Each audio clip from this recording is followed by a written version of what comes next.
មុនគេបើមិនថ្មីមិនផ្លាញគេមិនមែនហាមុនអូតូឯម៉ែបងដល់គ្នាហើយនេះបាទខ្ញុំនិយាយអញ្ចឹងរថយន្តដែលបងអូនកំពុងតែរីវិវនេះដែរគឺជារថយន្តដែលខាងក្រុមហ៊ុនហាមុនអូតូទៅតែនាំចូលក្តៅតែម្ដងជាប្រភេទខ្លាញ់កថ្មីតែម្ដងម៉ែបងដល់គ្នាគឺជារថយន្ត BMW ដែល brand ល្បី brand ដែលទៅតែនាំចូលមកនិយាយពីការរចនាវិញណាម៉ែបងអូនទាំងក្រៅទាំងក្នុងគឺថ្មីទាំងអស់ឲ្យខ្ញុំនិយាយហ៊ាននិយាយអញ្ចឹងហ្មងម៉ែបងអូនមើលចាស់ស្ដែងសំបីតែទ្វារគេគឺគេធ្វើមកឡែកដល់ទៅពីពណ៌ជាប្រភេទពណ៌តាពេញកម្ៅហើយជាមួយនឹងប្រភេទពណ៌ស្តៀងសូកូឡាម៉ែបងដល់គ្នាហើយស្បែកពុកខាងក្នុងអ៊ីនធឺរីខាងក្នុងទាំងអស់គឺគេធ្វើមកស្បែកពុកដែលប្លែកពីឡានដទៃតែម្ដងដែលមានសភាពរលោងតូនហើយងាយស្រួលក្នុងការប្រើប្រាស់ហើយសំខាន់ណាស់សំបីតែដៃចង្កូតគេម៉ែបងអូន option បញ្ជានៅលើដៃចង្កូតហើយនៅលើ touch screen សំបីតែកន្លែងម៉ែបងអូនមើលស្លាយកុំព្យូទ័រគេក៏គេរចនាឡើងប្លែកដែរហើយកន្លែងនេះគឺជាកន្លែងដែលបញ្ជា option ណាម៉ែបងដល់គ្នាគឺគេលេងមកជាមួយភ្លើងបុកជាមួយនៅប្រភេទសាច់កបោទៀតម៉ែបងអូនស្អាតមែនទែន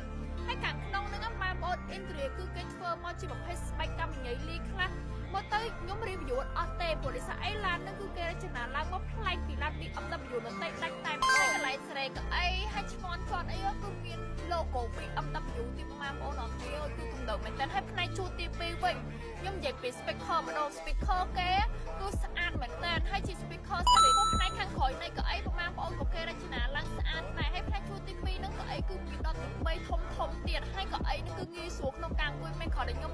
ឡើងទៅសាម៉ែបងអូនគឺមានអារម្មណ៍ថាផាសុខភាព 100% តែម្ដងហើយអ្វីដែលកាន់តែពិសេសមើលដំបូលគេម៉ែបងអូនអើយអត់ដែលឃើញឡានណាដំបូលស្អាតអញ្ចឹងនេះណាដូចឡាននៅអឺរ៉ុបដូចឡាននៅមានតម្លៃថ្លៃផលិត 50-60 ម៉ឺនចឹងម៉ែបងអូនអើយផលិតខ្លាំងមែនតើខ្ញុំស្រឡាញ់មែនតើហើយចំពោះផ្នែកខាងក្រោយគឺគេរចនាជាគៀងសញ្ញោមប្លែកដែរហើយពាក់ព័ន្ធទៅនឹង logo ពុំស៊ីម៉ាំងអីវិញខ្ញុំម៉ែបងអូនពុំស៊ីម៉ាំងគឺគេធ្វើបែបពីលើក្រោមគឺស្អាតប្លែកខ្លាំងមែនតើហើយចំពោះផ្នែកខាងក្រោយនឹងដែរក៏មានភាពធំទូលាយដែរពាក់ព័ន្ធទៅនឹងក្លឹបសម្រាប់ដាក់អីវ៉ាន់ណាម៉ែបងអូនអរគ្នាម៉ែបងអូនចុះខេត្តក៏បានដំណើរកំសាន្តក៏បានលក្ខណៈគ្រួសារដើរលេងអីក៏បានដែរគឺងាយស្រួលខ្លាំងមែនតើហើយរថយន្តឃើញតែស្អាតប្រណិតចឹងតែច្រឡំ20-30 ម៉ឺនណាម៉ែបងអូនតម្លៃ20 ម៉ឺនតែ20 ម៉ឺនស្តើងទៀតចឹងសម្រាប់ម៉ែបងអូនដែលមានតម្រូវការអាចចូលមកមើលផ្ទាល់បាននៅខាងក្រុមហ៊ុន